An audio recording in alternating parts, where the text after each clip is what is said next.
Final creative project submitted to Dr. Frederick Keith Slaughter, to Dr. Anita Green, and to my fellow colleagues. My project is in partial completion of the requirements for Baptist Polity 826B, presented by yours truly, Reverend Lee E. Fields, Jr.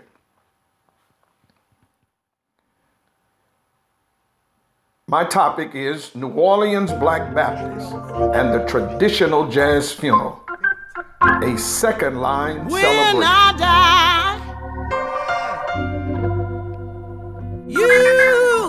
you better second line.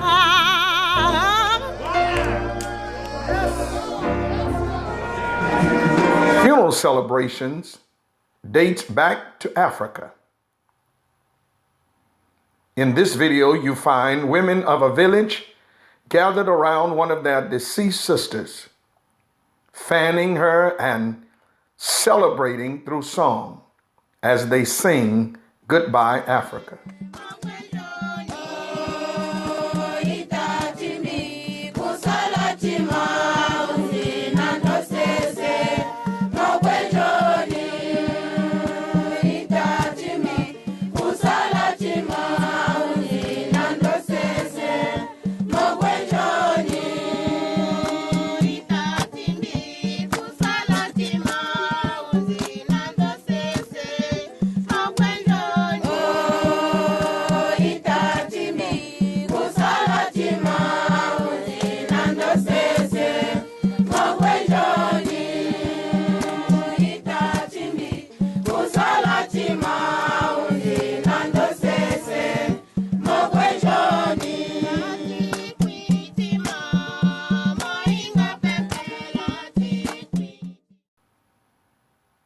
From Africa to America, Yoruba, a different perspective on handling grief.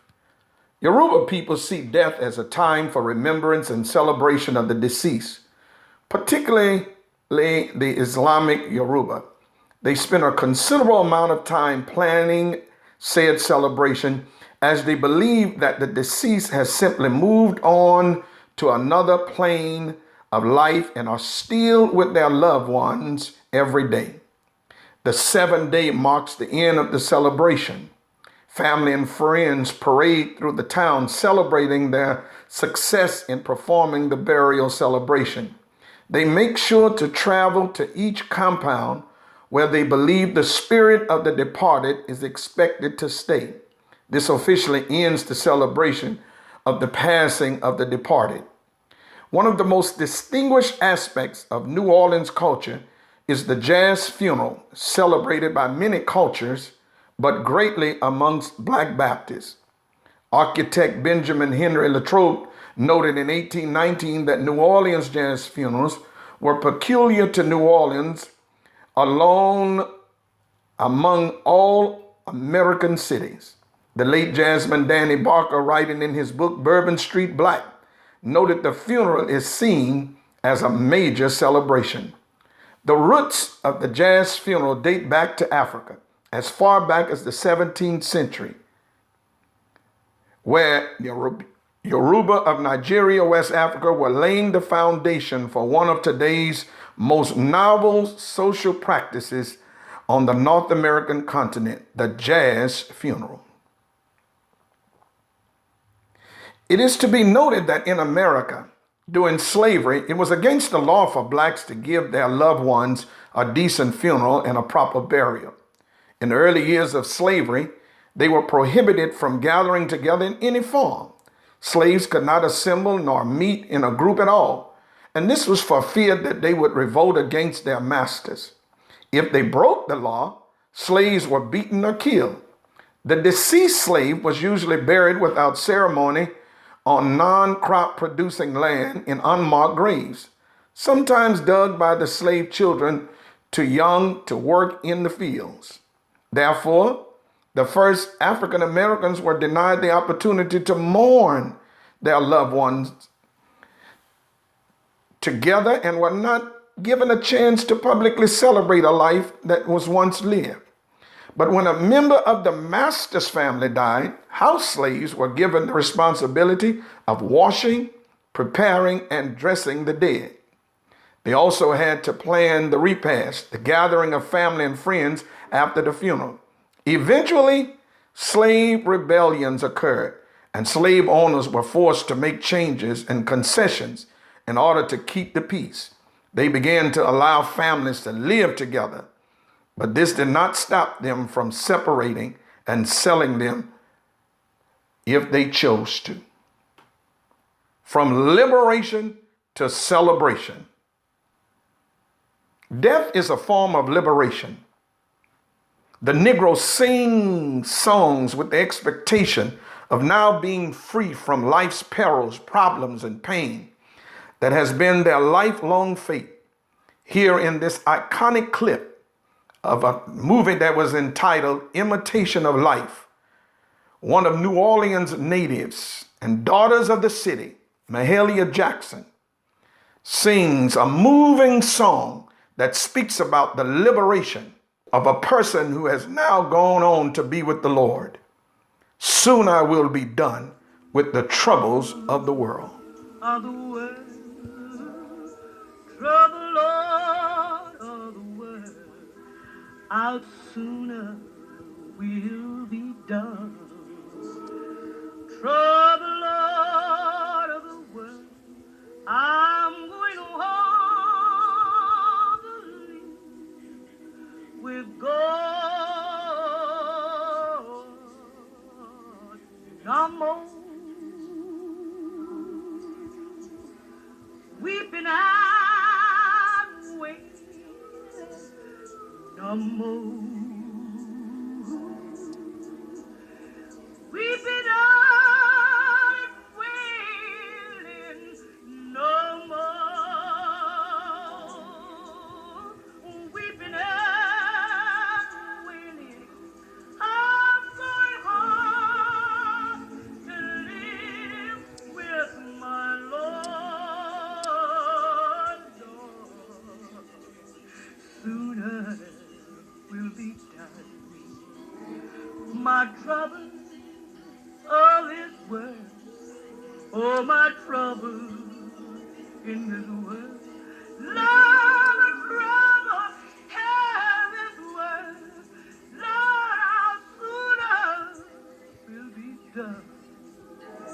The trouble of this world, I'm going on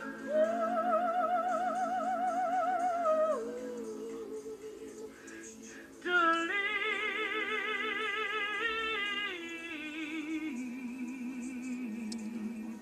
with my Lord.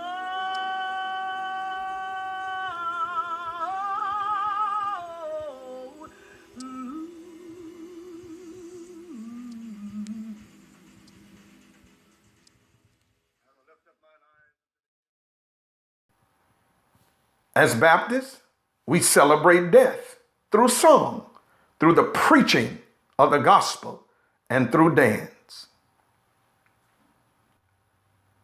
The contemporary Baptist funeral is likened to that of Africa. Folk gather around the briar or the casket of the deceased. People from everywhere come. They sing, they dance, they celebrate. And as stated, we celebrate in many ways.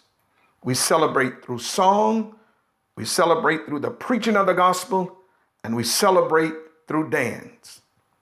And in the contemporary church, all of this can be found in one setting, with the choir in the stand, getting ready to render songs, and even singing from the audience. There are singers who also sing gospel songs to uplift the family and to let them know that we are here for a celebration. And from the pulpit, you have preachers who say, we are not here to mourn the death of brother or sister so-and-so, but we are here to celebrate their life. And so The contemporary Baptist church brings about a sense of celebration of the dead.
We celebrate through singing.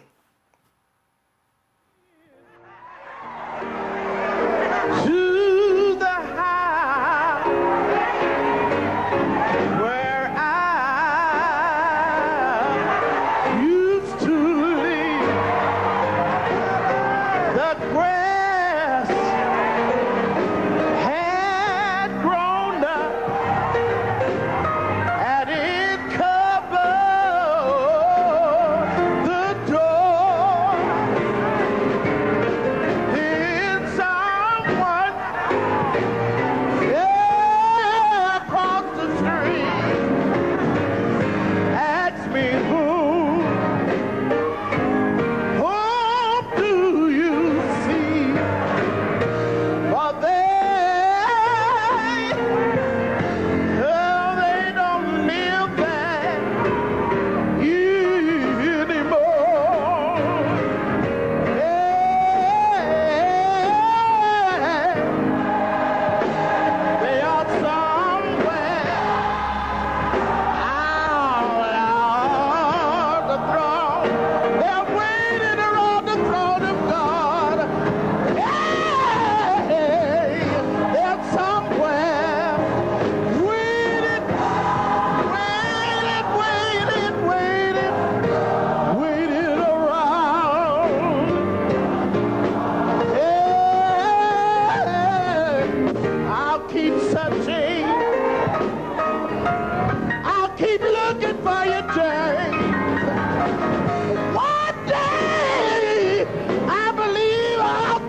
We also celebrate through the gospel message.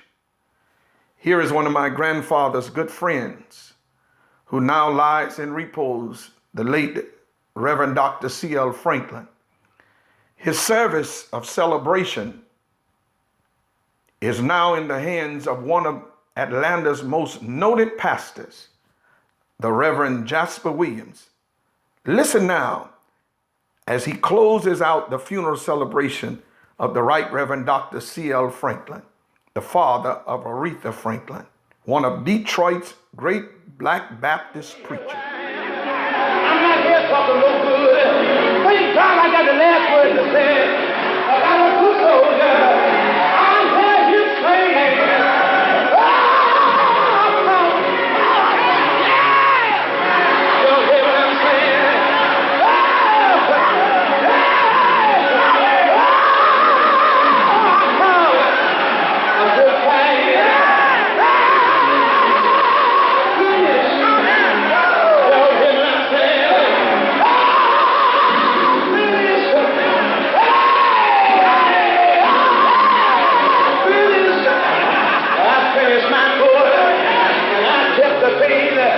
I hear God saying to him,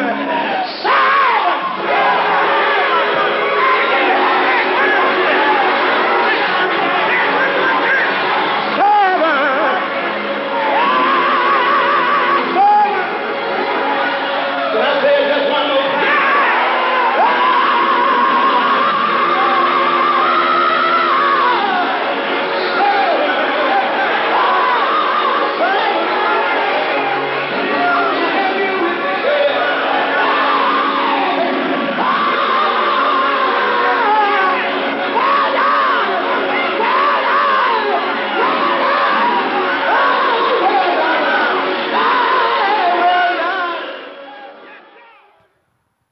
We also celebrate through dance. Notice the two slides, the African traditional dance.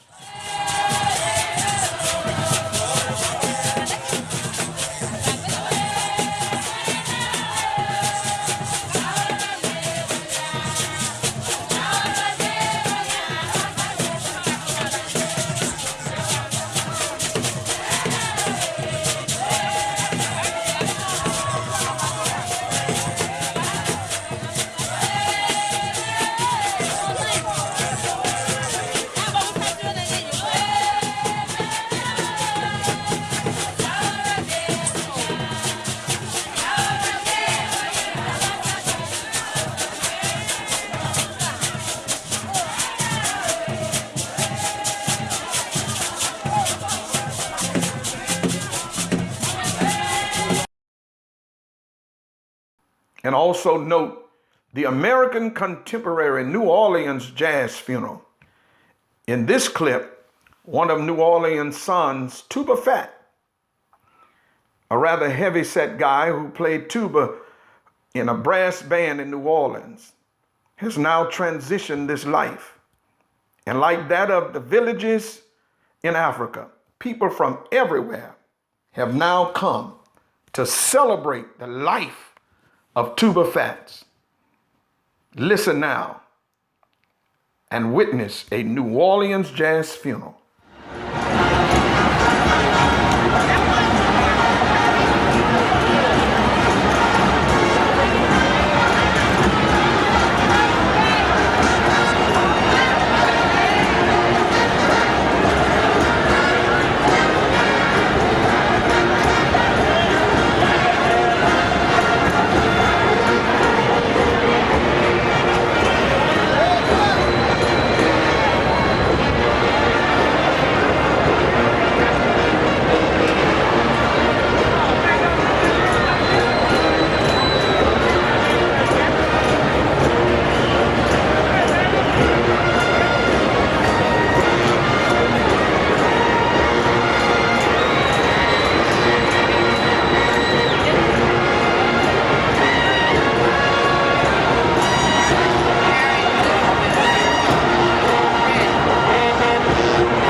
die.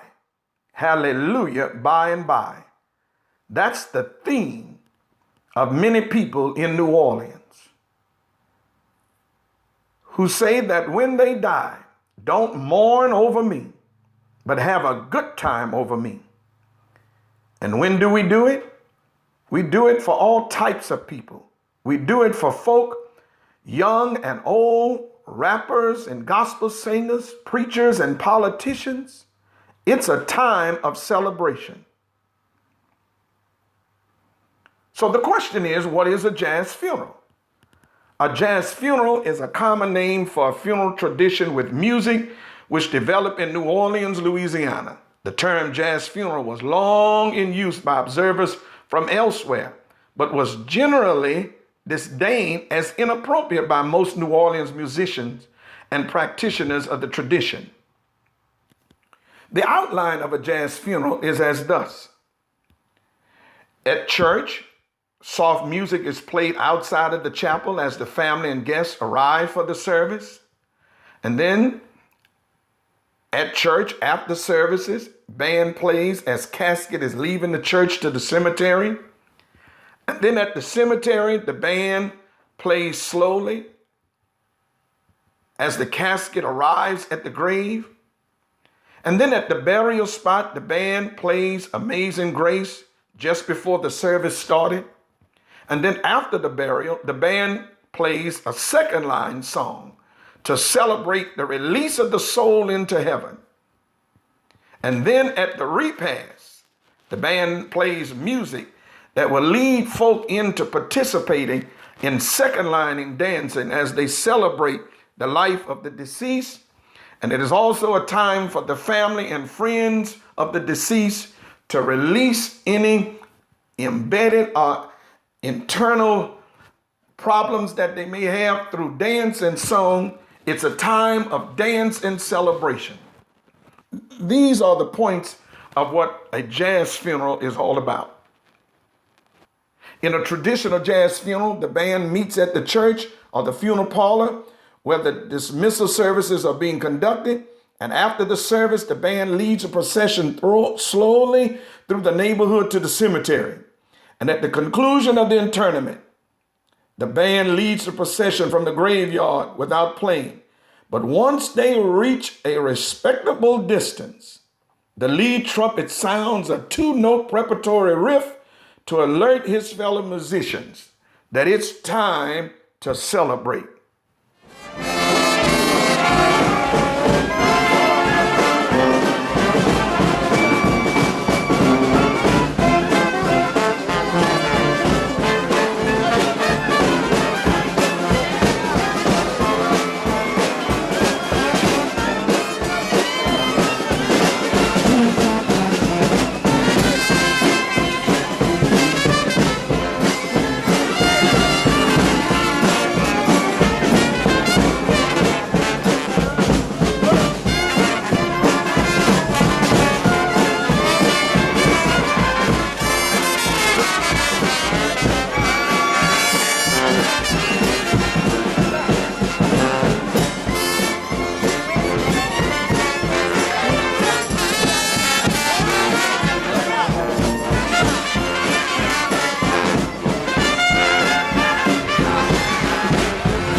It's a celebration, New Orleans style.